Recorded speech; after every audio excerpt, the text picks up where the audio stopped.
sacrifice my reputation for that marginal gain. All right. Number 2, 85-year-old self-test. And this is my number one most tweeted tweet, which is when I was 20, I wanted to be a millionaire. Now that I'm a millionaire, I want to be 20. And I overheard a version of this, which makes me realize that when I'm 40, I'd rather just be 32, my age, with nothing, just to be 32 again, which is a different frame on gratitude that I thought I'd share, which brings me to my 85-year-old self-test, which, by the way, is probably the most useful decision-making frame I have ever made, and is probably the thing that I use the most in thinking through everything in my life. All right? And so when I think about my 85-year-old self, a decabillionaire, whatever, and he's old and crass as hell, and he's looking at 32-year-old self, Alex, he laughs at me at the idea of sacrificing anything for money. Sacrificing my youth to make more money that I won't need. Like, I would give half of my net worth back to live my life wherever I wanted to during my youth. And to make 12% more net worth, if you're deciding between states, like, will I care if I have 9 billion or 11 billion or 9 billion or 6 billion when I die? No, I won't. And so I feel like I can envision this conversation that I have with myself. It's like, don't sacrifice anything for me. Like, I'm good. I'm old. Like, you're young. Enjoy, just soak in life, because it's going to go away fast.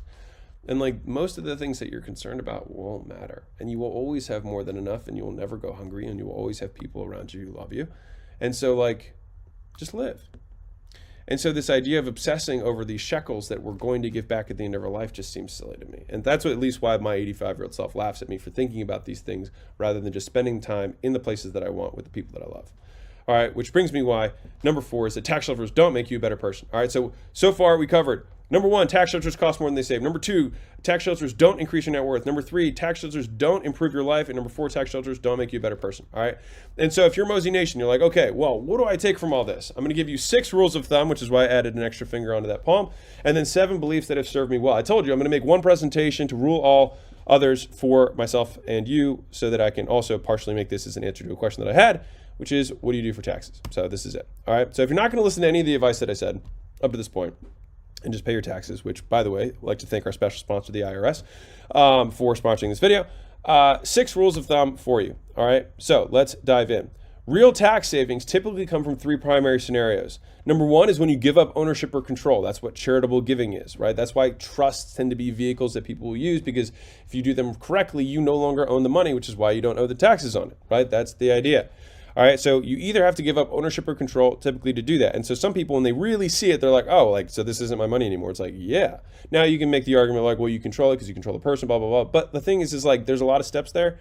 And it's up to you. But like, that is like when the real saving stuff comes from things like that.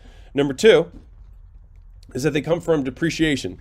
So in the tax code, just like I mentioned earlier with real estate, like, the government wants, like, the tax code is just an incentive plan, right? It's the government's way of saying, we want you to do this and not do this, right? And so they allow you to depreciate assets that you are buying, which allows you to not pay taxes, because they're basically function as losses, right? So if I buy a building for $10 million, I might be able to depreciate $4 million of that building.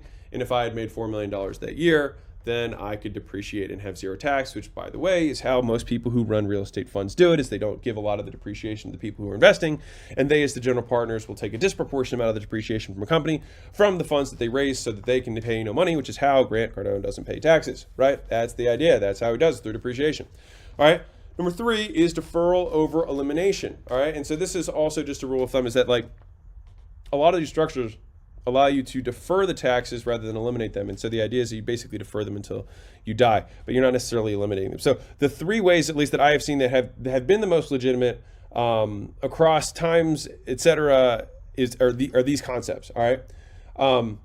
That being said, here's some of the advice I have for you. In almost all of these structures, there is hair.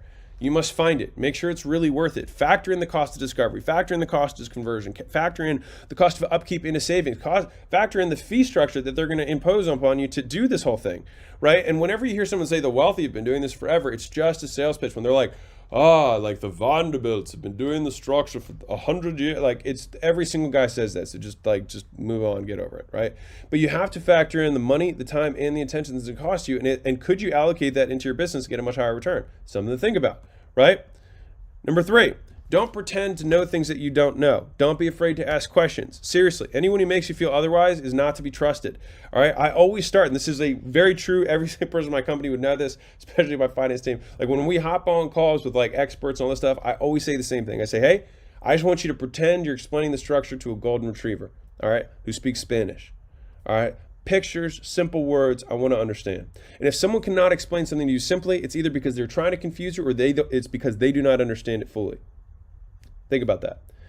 People, if you are confused and someone cannot explain something simply to you, it is because either they do not understand it or